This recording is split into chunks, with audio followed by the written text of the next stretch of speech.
蘋果布丁製作方法：蘋果、糖、黃油、牛油、雞蛋、玉米粉、香草精、肉桂粉。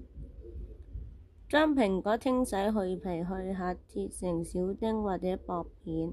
喺平底鍋中加入一半嘅糖同埋一小塊黃油，用中火炒香後加入蘋果丁，加入肉桂粉，煮至蘋果變軟並略微焦糖化，然後盛出備用。將雞蛋打散，加入剩餘嘅糖、牛奶、香草精，攪拌均勻，再加入事先篩過嘅玉米粉，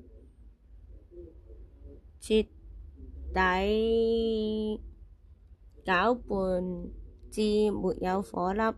將炒好嘅蘋果放入內烤容器底部，倒入布丁液，輕輕攪拌使蘋果均勻分配。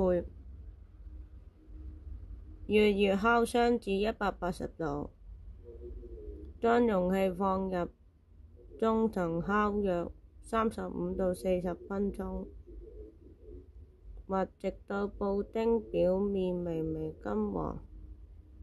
用牙齒插入中心，無黏掉物即熟。取出後可稍微放涼，冷藏後口感更佳。也可以撒上一點肉桂粉或者鮮奶油作裝飾。